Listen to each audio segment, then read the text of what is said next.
Adam gone with Josh and Jake back in the side, taller, looking forward line this week? Well, a little bit. I mean, we lost Petch, so unfortunately we lost 2 or 3 players to soft tissue injuries who were in pretty good form. So Petch had a really good game, but Bailey Williams goes out of the side really for JK, and then Jakey comes in really for Petch. So, yep, a few forced changes unfortunately, but happy to get some players back. Mark Hutchings back in the side for his first game of the year. What's he done to push his case, and what is his role going to be this week? We'll worry about the role tomorrow. You can see how that plays out. But the fact is he's worked really hard. His body's been a bit disrupted this year with his continuity. So some good waffle form. I think he kicked 3 and had 30-odd a couple of weeks ago. He was emergency last week. So he's been building. It's just taken a while to get to the point where he's going to be available. So he's back in the side, and yeah, the boys are pretty happy about that. Was his defensive presence an influence in bringing him into the side? Yeah, definitely. Yeah, his ability to lock someone down. He's fit. He's a good runner. He's mature as well. So all the things that are pretty predictable with him, he needs to bring, and that's our expectation. Is that a good in given you've lost Luke last week as well? Yeah, we're actually really pleased with Luke Edwards as well. For a first year, he's actually adapted to the game quite well. So I thought he really played his role as well. So. Yeah, Luke's unfortunately, obviously a couple of weeks out on the minor side, but yeah, we'll miss him. He was building as well. So we just sort of had the wheel keeps turning with the injuries and availability, but yeah, we've got a good side and we think it's good enough to win. You spoke about the Waffle Eagles last week and how you're getting some good form through that competition. You're still obviously pleased with how that's going? Yeah, there's a tipping point with the Waffle Eagles because when you have 5 or 6 players playing, which was early in the year, I think we're getting beaten by 100 points a game. So we've got better. Our young amateurs have come along really well as well. But we'll have probably 10 listed players playing on the weekend, so that'll make us competitive, and that's important for form as well. Where is it that St Kilda have gone right in the last month? Defence. In particular, I think they're probably ranked number 1, the way we look at it in the last 4 weeks with their team D.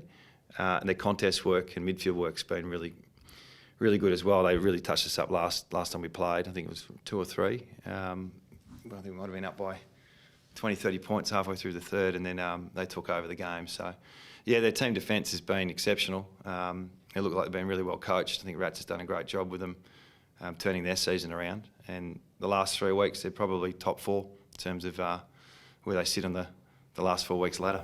Is Marshall a huge out for them though? Well, I'm sure they're disappointed about it, and that Ryder's been in pretty good form too. The combination's really good. So Ryder's obviously a major threat as well. So yeah, I'm sure they're disappointed about that. But I mean, we're all missing players just for different reasons. What do you make of that Nick and Ryder battle? Well, that'd be interesting. Yeah, they've had a few before. I think in Queensland last year, they went head to head. Not sure what happened earlier this year. I'm not sure if he played. So yeah, that'd be really important phase of the game, that one. And obviously teams have quarantined here for a week and got up and beaten you before, so I suppose you won't be underestimating the sort of preparation. No, I think teams have adapted better than ever with travel. So coming over here, being in lockdown, I think 2 or 3 sides have done it and performed really well. And it feels like, the travel factor has become less and less. As the last couple of years have gone by, it's just been a challenge every week, and clubs have adapted a lot better. So are you expecting at the moment your home games to proceed as normal with teams doing a week? I don't know. No, we haven't. We don't know where the next game's going to be. So, we're glad we're playing this week, and hopefully we get a good crowd. With Luke Shuey and his calf, is it starting to become even more of an issue with his soft tissue problems? I mean, it's now starting to, he's unable to play even a couple of games without getting an injury. Yeah, it's frustrating. Yeah, we're doing everything we can, and he's so diligent and professional, so it's not like he's not elite. So, yeah, it's frustrating for everyone, in particular him. So, this is a minor one, so it's a 1 to 2 weeker. But, it's happened before. I think he had one in pre-season. So, yeah, it's been a frustrating time. Yeah, we're doing everything we can. We've got to keep exploring the best way to get him on the track. And, we think there's a lot of football left in Luke. He's still young, so young enough anyway. Will you take a precautionary approach to his return to AFL this year? Will it depend on how you guys are travelling in the season, or will it be, because like, he obviously had a long build up from his last hamstring, plays 4 games? Yeah, we'll have to just assess it. Yeah, but no, at the moment we're all systems go. So whenever he's available, we'll play him. It was a cautious build up with a hamstring, but we probably just give it its natural course and get back on. It's never good when you lose players, especially your captain, but it does give younger players the opportunity to rise to the challenge. Are you impressed with how they've stepped up to the plate?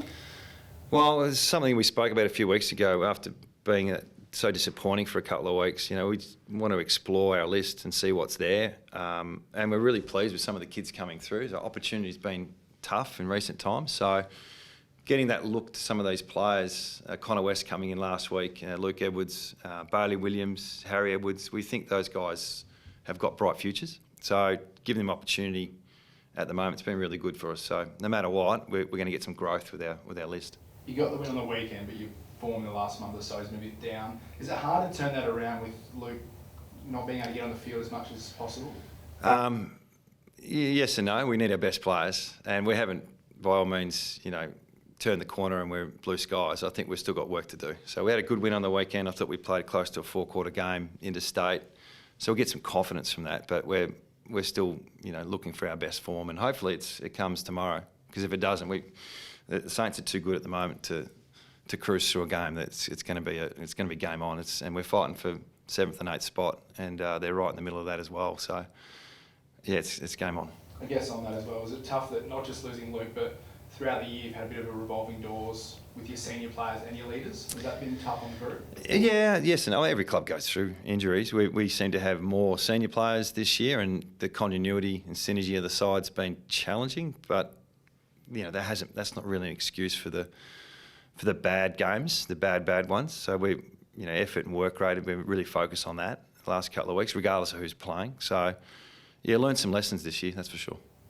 Some thoughts on Gov's 150 and he'll captain the team, will Yeah, he'll captain. Yep, had a great little highlights package for Gov. It was his 8th year, probably senior football, and 5 of those he's been All Australian, or 4 Australians and 1 in the squad. So he's one of our best leaders. And he stood up his whole career for us. So yeah, really, he's a life member now, which is great for the footy club, and he'll captain. So yeah, really fitting for him. Was there ever a risk this all didn't happen? Going back to 2013, at that time, obviously you gave him some tough love. Did you ever think there's a chance, this goes 1 or 2 ways? Yeah, well, he had talent. He had talent. Probably just didn't understand what it was like to be a professional AFL player. But that happens to some of the kids we draft. So he's really smart, Gov. So he worked out real quick what he needed to do. And a lot of it's just his work ethic and ability to read the right cues. So early on, he probably just needed some guidance. But to be honest, since he's turned that around, it's been self-driven a lot. Yesterday you made some comments on 3AW about the challenges of not having as much welfare around the club when recruiting players. And you alluded to looking at stable families and kids from private schools. Do you regret the phrasing that you used yesterday? I'll tell you, when you do an interview on the radio and then you report an article off that, the context gets lost. So the conversation I had was, I was asked about the soft cap. So I went to the extreme measure, and it was taken out of context. I mean, if you listen to the article, listen to the radio, the reference point wasn't we're going to draft private school kids. It was more we want to embrace everyone. We want to draft everyone who's got talent, and having the welfare in place around that is really important. So I went to the extreme measure and took it as literal, I suppose, when you listen to a radio interview and put it in a headline. So in context, of course, we're not going to just draft private school kids, and the reference to that, put it in context. It wasn't meant to come out like that. The story included complete context about the... Yeah, when you write an article off a radio interview, it's hard to get the feel of the conversation. So if you listen to me talk now and write it out as literal, it probably would look differently. Yeah, but I hope you think the context was put in the story. When it was very high, it was talked about the soft cap. Yeah, the headline reads a bit differently. When you read the story, it's a little bit different. So, yeah, so we'll clear that up. The extreme measures, of course, it's not the literal point of what we're going to do. We want to draft talent from anywhere in Australia, but it's beginning a little bit more difficult to develop and harness the talent without the resources, and that was the extreme measure I went to. So take it for what it was. You've said similar things for a year, and so has many others around the comp. Yeah, absolutely. Well, Jeremy played 150 this week. I think last year you made the point that he's maybe a player who wouldn't have made it in the AFL if he didn't have those resources at the time, or if he was drafted now. Yeah, well, that's what we're talking about. Like, it doesn't matter where you come from. If you need help off field, you need support. So the resources for that are important. So that's what you sort of forego a little bit when there's a reduction in the soft cap. So, and as I mentioned in that interview, we're not crying poor. It's just a reality that it becomes harder to develop and grow. So you look at the draft pool and you look at those type of things. So Gov's a classic example. He's come from a long way back and made his own mark. A little bit different though, Gov. He's pretty switched on pretty quickly. I don't know if you remember one of his very first games against Gold Coast. I think he took some saving marks in defence and went forward and maybe kicked a goal in the last quarter. And you said, I think we've got a special player here. Do you sort of remember that? And just in terms of his natural football ability in his hands, have you sort of seen many like that before? No, he's been special. I think his first game he was a forward, and then that game he won the game for us. We pushed him forward late and he kicked the goal to win the game for us. So there's some special moments with Gov throughout his career that we'll all remember. The goal after the siren, the grand final, all those things. And yeah, he's been special from the start. So yeah, since he's been playing seniors, he's been right up there in all Australian form. So yeah, it's done really well. Is there a future where he goes forward a bit more like Hunter did, or not? Not sure. He's pretty settled. We've got to work through our team with what we've got. So, but he could go forward easily. I mean, he likes to play ruck as well, but he's been pretty good down back.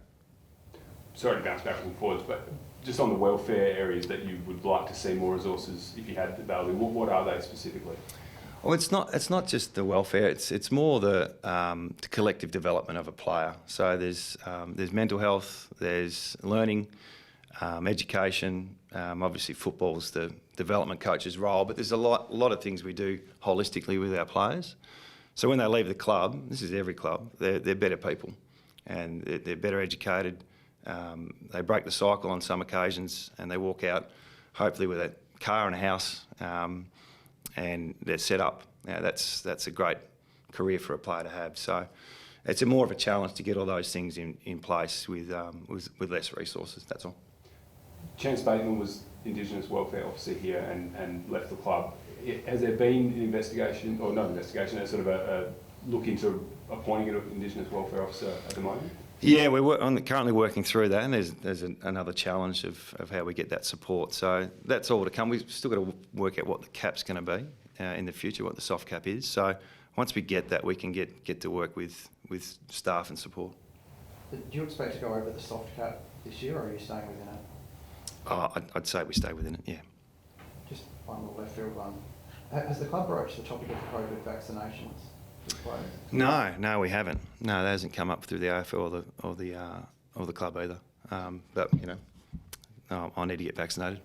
Are you aware of any issues where a player might not want it, or would you expect the whole squad to? Look, I think it's pretty hard to make it mandatory, but we've got to explore all those things. So there's a Players Association piece part of that as well. So yeah, it's a good question. I think we're working through that now. We'll have a call on that next week or two. Potentially, even could that happen during the season? I'm not sure. No, it's out of my jurisdiction, that one.